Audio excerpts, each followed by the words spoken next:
उत्तर प्रदेश में तीसरे चरण के लिए कल वोट डाले जाएंगे। 16 जिलों के 59 विधानसभा क्षेत्रों में मतदान होगा।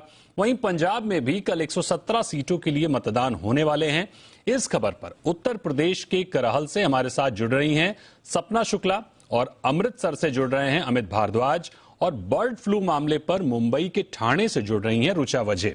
लेकिन सबसे पहले चलते हैं सपना के पास। सपना, ये बताइए कि जिस तरह से करहल सीट एक तरह से काफी हॉट सीट हो गई है, वहां पर हम देख पा रहे हैं कि एक तरफ अखिलेश यादव हैं, दूसरी तरफ केंद्रीय मंत्री बघेल हैं। काफी कड़ी टक्कर और काफी दिलचस्प मुकाबला देखने को मिल रहा है।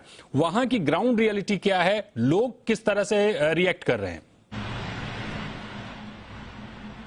बिल्कुल आपने सही कहा कि कड़ी टक्कर है। एसपी बघेल यहां बीजेपी की ओर से हैं और करहल से खुद समाजवादी पार्टी के राष्ट्रीय अध्यक्ष अखिलेश यादव ताल ठोक रहे हैं। मुलायम सिंह यादव परसों उनके लिए प्रचार करने के लिए आए थे और मैं उस रैली में मौजूद थी। मैंने वो तस्वीर देखी कि किस तरीके से मुलायम सिंह यादव भी भीड़ को देखकर गदगद हो रहे थे और यही कहा कि इससे पहले ऐसी भीड़ नहीं देखी थी, मामूली भीड़ नहीं। अब बात करते हैं एसपी बघेल की।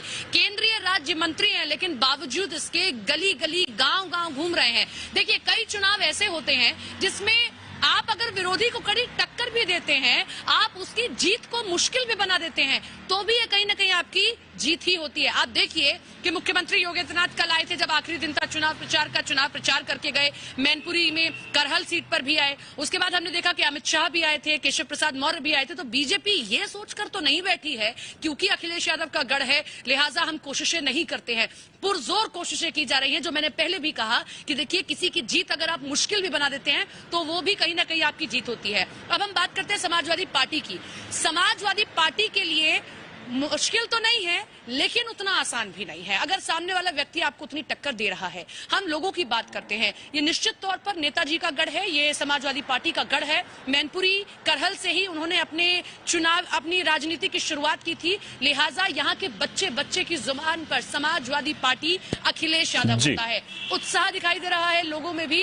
अब ये देखना है कि 10 यानी कि कल को यहाँ की जनता मुद्दे देखती है या चेहरे को देख लेती है, क्योंकि अखिलेश यादव उनके लिए यहाँ बड़ा चेहरा है। भैया कहते हैं, मुलायम सिंह यादव को दद्दा कहते हैं कि दद्दा और भैया के चेहरे पर हम चुनाव ये देख रहे हैं। उनके लिए तेज प्रताप यादव, धर्मेंद्र यादव लगातार चुनाव प्रचार कर रहे हैं। अब ये तय करना होगा जनता को कि मुद्दे पर जाना है या फिर आप चेहरे को देखकर वोट करते हैं। बिल्कुल बढ़िया अहम बात कही आपने कि जनता को तय करना है कि वो मुद्दे पर जाती है या फिर चेहरों पर जाती है। रुक करते हैं अमृतसर का और अमित भारद्वाज के पास चलते हैं। अमित, पंजाब में किस तरह का माहौल देखने को मिल रहा है? क्योंकि जिस तरह से हमने देखा कि अंतरकलह देखने को मिली कांग्रेस में, उसके बाद बीजेपी में भी काफी कुछ वाकये नजर आए।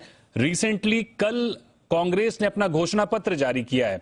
तो ये सब जो समीकरण बना रहे हैं, ये क्या समीकरण बना रहे हैं, कैसे देख रहे हैं आप? ग्राउंड रियलिटी क्या कह रही है? लोगों का रुझान किधर है?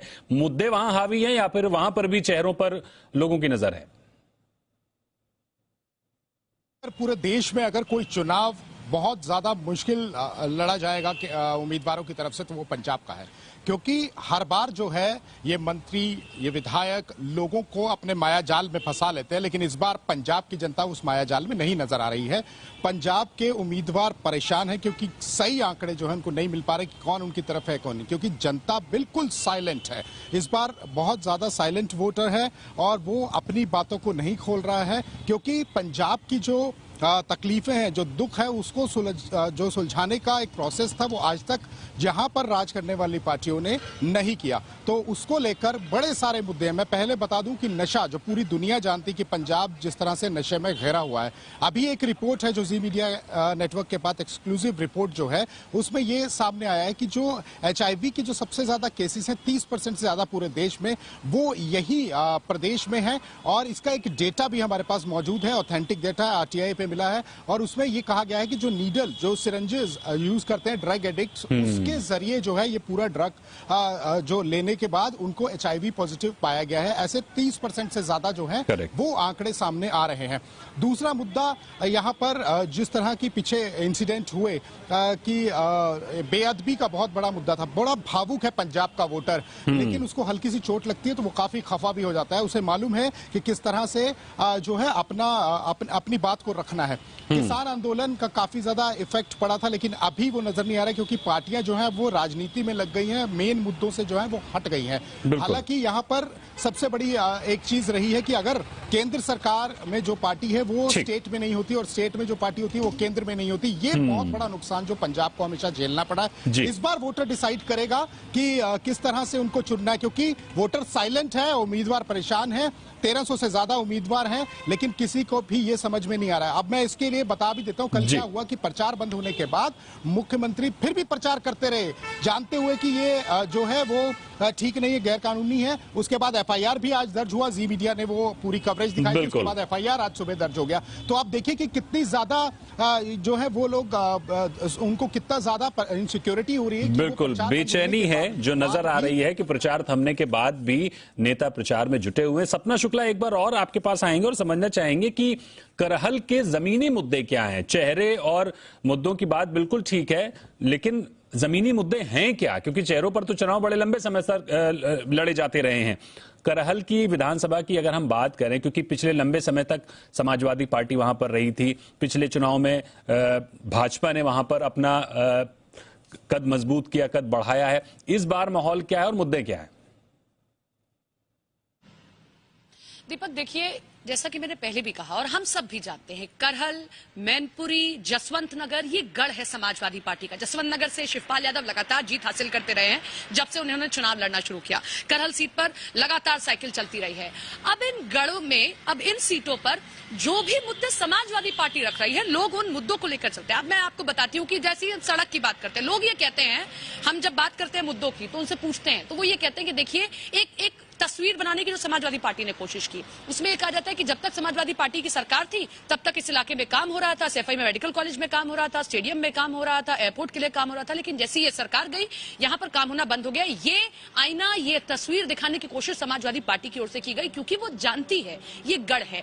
अब बीजेपी कौन से मुद्दे लेकर चल रही है या वो जनता के सामने रखती है? हम जब बोलते हैं, जनता से ये पूछते हैं कि बीजेपी ये कहती है कि गुंडागर्दी कम की गई है, यही वो करहल है, यही वो मैनपुरी है जहां पर 7 बजे के बाद लोग निकलना पसंद नहीं करते थे, क्या गुंडागर्दी पर लगाम लग पाई?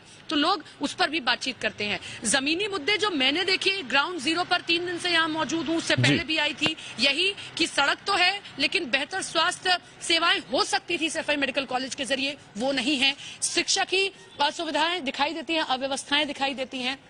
और यहां सिर्फ करहल की लड़ाई नहीं है दीपक, जसवंत नगर की भी लड़ाई है। जसवंत नगर वो सीट है जहां पर शिवपाल यादव लगातार चुनाव लड़ते रहे हैं। इस बार प्रसपा से लड़ रहे हैं, लेकिन जो साइन है वो समाजवादी पार्टी का ही है, उस पर लड़ रहे हैं। यहां करहल की लड़ाई है। मैनपुरी में पिछले 2017 के चुनाव में भोगांव की एक सीट हाथ से निकल गई थी, जो है उसे भी हासिल करना है। इटावा की जो सदर की सीट है वो भी हाथ से निकल गई थी, उसको भी हासिल करना है। जमीनी मुद्दे अपनी तरफ से नेता बना रहे हैं और वो चाहते हैं कि उसी पिच पर यहाँ की जनता बैटिंग करे। बिल्कुल, यानी जमीनी मुद्दों के 2 रूप हैं, एक जनता के जमीनी मुद्दे हैं और एक नेताओं के जमीनी मुद्दे हैं जो वो क्रिएट कर रहे हैं। अमित, एक बार और आपका रुख करेंगे और समझना चाहेंगे कि पंजाब में जिस तरह से हम देख रहे हैं कि दलित वोटर्स का काफी ज्यादा दबदबा है, सीएम चन्नी भी दलित वोट बैंक से ही आते हैं। रिसेंटली अभी उन्होंने जो उत्तर प्रदेश और बिहार के लोगों को लेकर एक बयान दिया था जिसको लेकर काफी चर्चा में रहे, तो वो कितना बड़ा प्रभाव डाल सकता है इस बार के चुनाव में? देखिए, जब आपकी एक स्टेटमेंट पर प्रधानमंत्री रिएक्ट कर दें तो आप समझें कि पूरा देश ही रिएक्ट कर रहा है उस स्टेटमेंट पर। कितना ज्यादा इर्रिस्पॉन्सिबल बयान था। आप सुबह काशी में होते हैं और फिर शाम को आके पंजाब में उसी क्षेत्र, उसी अपने लोगों के खिलाफ जहां से गुरु आते हैं उनके खिलाफ आप बयान दे देते हैं, तो आपकी मानसिकता समझ में आती है, आपकी सोच समझ में आती है कि आपके दिल में क्या वो समझ में आता है। उसके बाद आप जितने मर्जी बयानबाजी करते रहे, जितना मर्जी आप उन चीजों को समझाने की कोशिश करते रहे, आपको पता है कि आपसे गलती हो गई है और आपने जो भाव है आपके वो सामने आ गए हैं, तो बड़ा नुकसान झेलना पड़ेगा। किसी भी क्षेत्र में आप नेता हैं तो आप कुर्सी के लिए नेता नहीं, लोगों के लेता है। और जो भी लोग आपके पास रहते हैं, जो लोग आपके क्षेत्र में आते हैं, उनका विकास कार्य करना बिना किसी धर्म, किसी जात, किसी श्रेणी के आपका फर्ज बनता है। और अगर आपकी सोच किसी धर्म, जात, श्रेणी उनको बांटने की है तो आपको नुकसान जरूर भुगतना पड़ेगा। जी बिल्कुल, बहुत बहुत शुक्रिया अमित भारद्वाज आपका, और बहुत बहुत शुक्रिया सपना हमारे साथ जुड़ने के लिए और उत्तर प्रदेश और पंजाब की ग्राउंड रियलिटी को बता